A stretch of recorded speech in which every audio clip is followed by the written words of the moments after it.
So, good morning, everybody. So, I am really delighted to welcome you here and open this seminar, which brings together so many different experts on circular economy and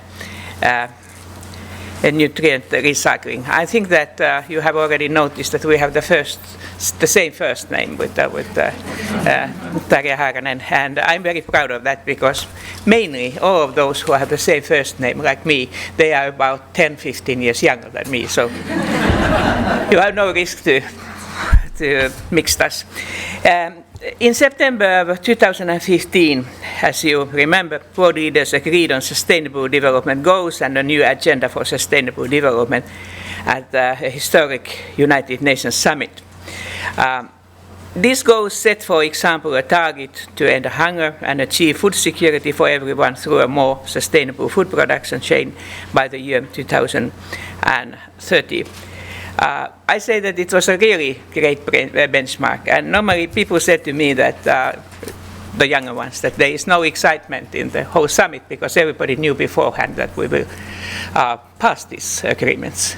And I said that no, take it like a wedding party, that normally you know that the both will say yes before you organize the wedding party. But what is our task is to see that how the marriage will last. The first step in Paris, that's fine. But now let's go further. So, because the Sustainable Development Goals also call for urgent actions to this successful first Paris meeting, after that to combat climate change and aim at conservation of marine ecosystems, but also provision of the clean water for everyone. So this new agenda, I hope so, it encourages us to develop more sustainable production of energy, products, services. And so, as I said, now for us, for relatives and friends of these goals, now it's a time for action. The difference between the past is that this is not like the MDGs. This is not by the north to the south. This is now for everyone. So the Sustainable Development Goals apply to every nation.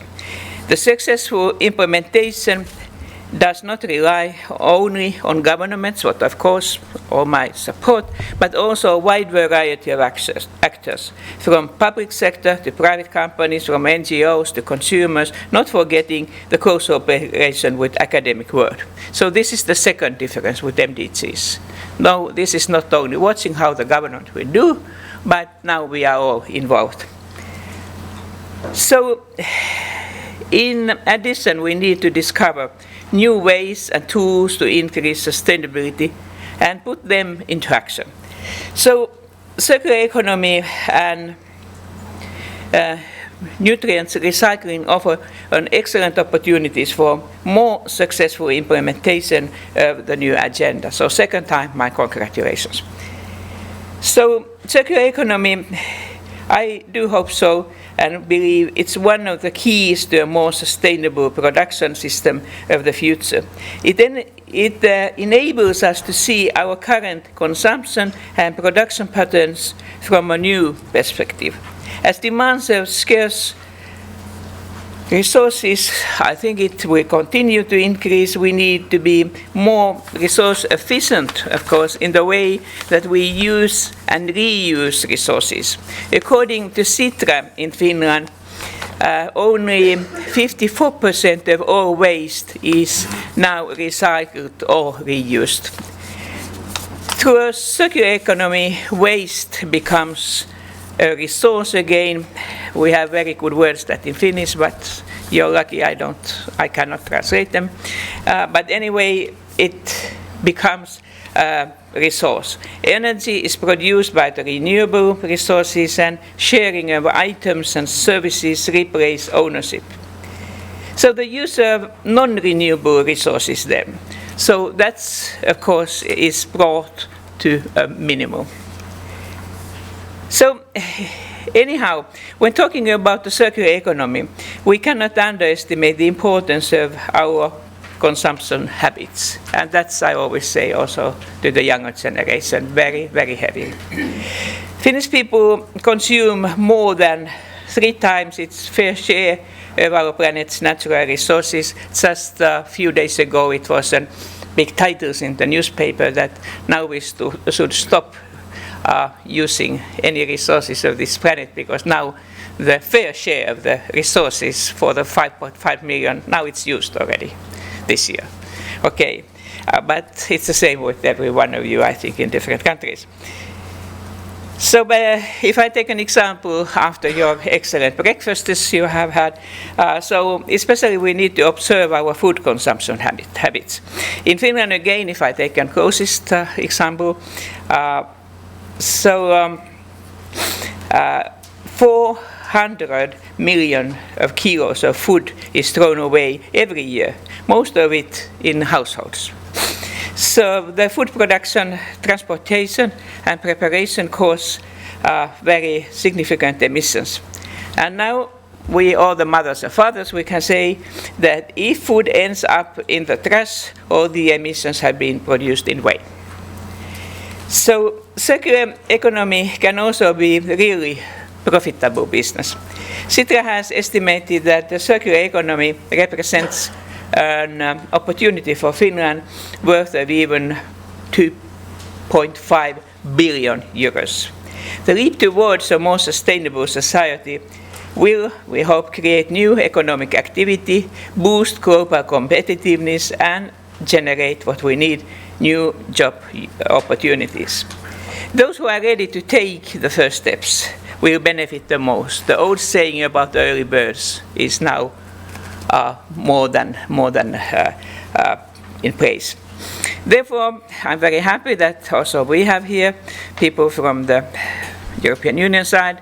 The European Commission has adopted a circular economy package which includes revised legislative proposals on waste recycling and a review of the fertilizers regulation to stimulate Europe's transition towards circular economy. I hope all the best for you. So, ladies and gentlemen, dear friends, the recycling of nutrients is essential to circular economy and sustainable agriculture. So, Food and Agriculture Organization of United Nations, you know, FAO, forecast that the world use of fertilizers will continue to expand.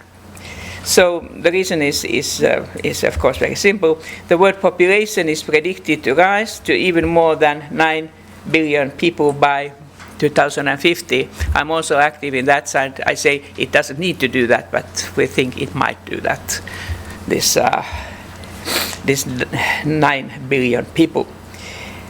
Demand for nutrients in animal feed is also predicted to rise then, but it's also driven by large increases in animal production due to our tendencies to consume more meat. So eat more vegetables, eat more fish, but not too often because otherwise we empty the oceans. So, sorry, I'm a mother and a grandmother.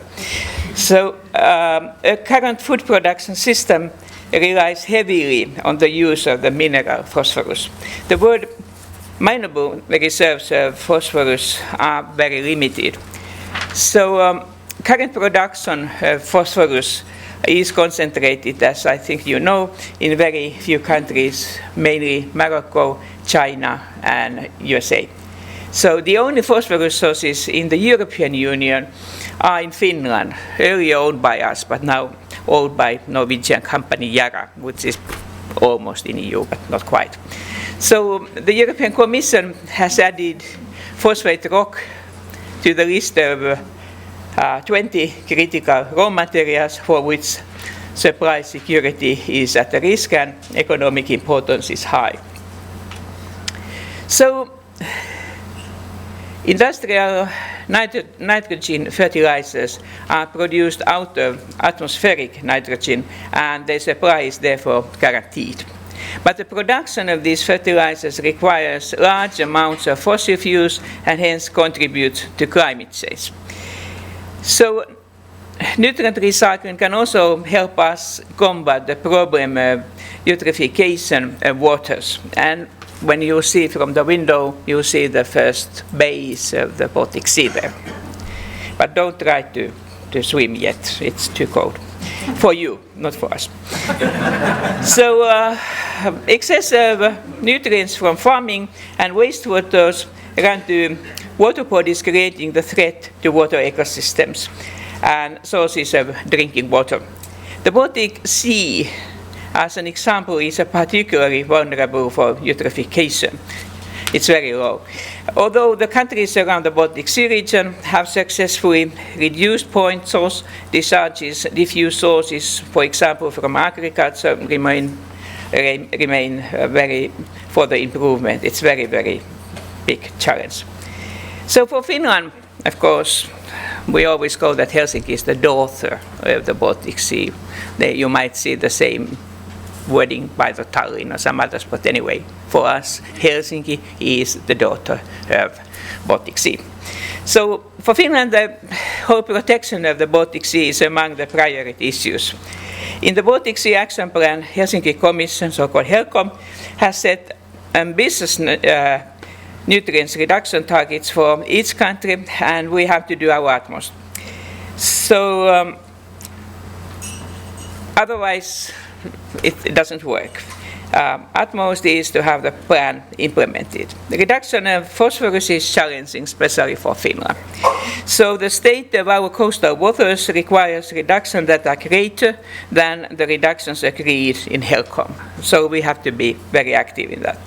Therefore, the implementation of the new methods and technologies is needed, as well as an active communication and advising among all sectors handling biomasses containing nutrients. When no country is able to save Baltic Sea alone, we do need wide cooperation also with countries outside of European Union. I was just looking a little bit to the EU side.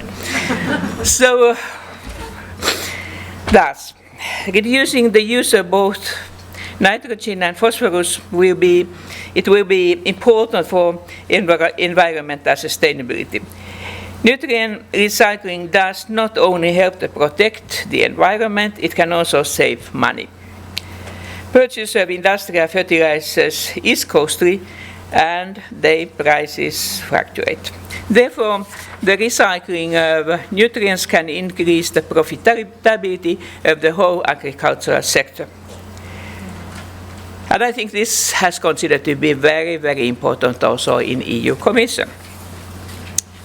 So especially in the developing countries, many farmers cannot afford expensive industrial fertilizers, and through the nutrient recycling, it could be possible to offer affordable options for many farmers around the world. We must recognize also here the important role that women have in agricultural production, especially in the developing countries. So, for example, in Africa, 80% of farmers are women, and this is why development cooperation and action should be targeted especially at them in order to enhance food security and livelihoods globally. But it's extremely important what we see in UN concerning the food security. So, nutrient recycling is also an opportunity to create the new business ideas, like I mentioned earlier. Especially, there's a market for new technologies that promote nutrient recycling. In order to success in this market, we still need more information available about opportunities and benefits of nutrient recycling and deeper cooperation on all levels between the actors. So this is now fourth time I congratulate that you have a very broad base for the cooperation. You will need it in practice. With efficient use and recycling nutrients, major strides can be made towards setting the world on a path toward resource efficiency and ensuring that nutrient reserves are still available for the generations to come. So, a difference, in 2010, Finland committed to pioneer in nutrient recycling at the Baltic Sea Action Summit. I think that I'm that why more invited to be here.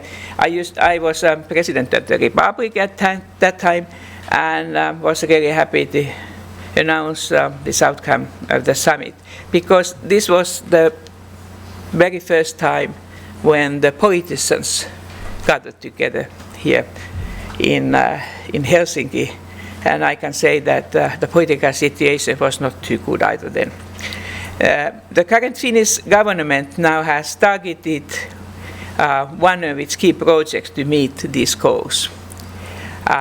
The project aims at increased nutrient recycling and energy self-sufficiency in agriculture. And it sets a target of processing 50% of farm manure and community wastewater sludge in sensitive areas by 2025. It's a very big challenge, but it can be done. In order to meet these goals, the government has set a 3-year trial and piloting program with a budget of 12.4 million euros. This is an opportunity to create the new technical, logistical and social innovations. It is up to the business community, farmers, researchers and other actors, I hope also media, to come up with the right ideas to move forward to say that this is quite realistic to do. Government can further support this kind of innovative development by setting goals and targets through norms and legislation, supporting research and encouraging information sharing and providing resources. And then one thing what I will say once again, I remember the atmosphere of the Millennium Summit 2000, already so more than 15 years ago. And I remember that was a real this atmosphere, that everybody wanted to do the better millennium. Okay, you know what happened then with all this terrorism and so on, but I mean that you have to give not only your brains, but also your heart and soul for the idea. And many of those who then said that we are just with the blue eyes and nice ideas, but not realistic. They have come to say to me, not in publicity like they made the critics, but anyway, they said to me that, okay, you were right. But I say that we are many more times right than the people who are cynical think. But the only way to do is that we do it really with all our hearts and with all our brains and with all the cooperation together. Because then you are safe when your grandchildren will ask that, Granny or grandfather, do you really thought so in that time? And they said, no, I was one of those who already understood. So, good food, sir, good seminar for you.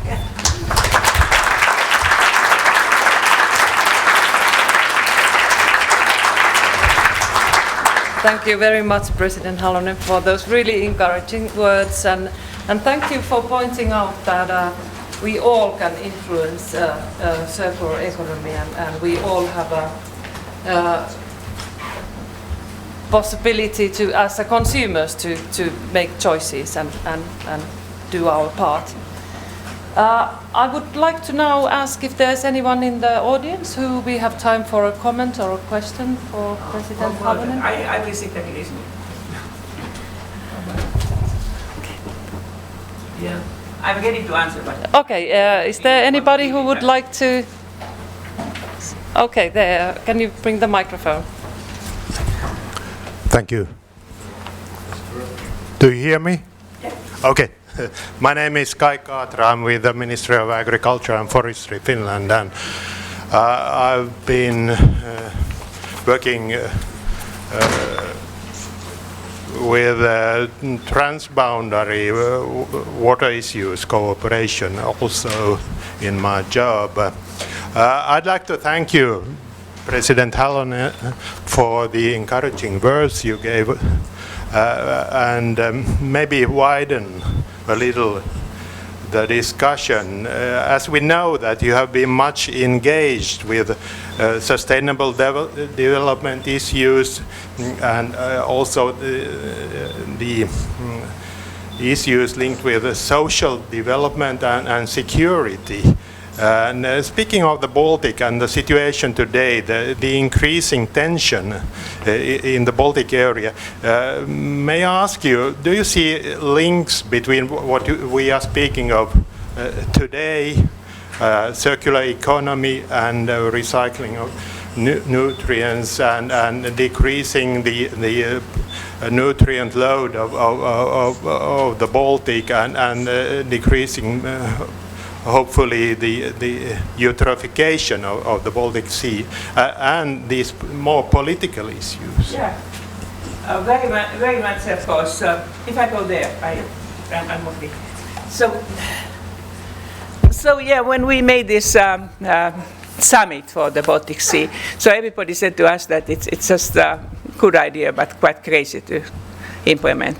And in that time, of course, like it is also today, we have our own bilateral contacts to the Russian side. And then finally, I don't go through the details, I also convinced President Putin to come to Helsinki. And then, of course, I would say that it increased the amount of the leaders of other countries quite well. But also, already the King of Sweden has promised to come, even he is not a political figure, and he was with the Minister of Environment. Some presidents, my colleagues, couldn't come because they thought it's too political. But the result of that was a very good one. We have followed the promises of the countries, corporations, NGOs, what they promised to do. Some have kept their promises very well, some others not so well, and some have noticed that they have promised too much. But anyway, to make the broad basis for the idea was a very good one. I'm, of course, the loyal supporter of the EU Commission and the EU as it is. But I would say that, for instance, all this boycott system, what we have had now, they have caused the difficulties for the closer cooperation in the environmental area, even it shouldn't do that. But people very often, they want to get also the high profiles in the international meetings, and for instance, for me, has been quite difficult then respecting the EU, how could I say, advice, and to visit all our neighbors as well as I could do. And so I think that this is something what needs a very close cooperation, because they are not the presidents and prime ministers who are doing this work in practice. But if we have a contact to them, then we can say, "Wow, what you are doing now, that's not good. Do you know what happens there?" You cannot do it in the publicity very often, not too many times, but you can say it.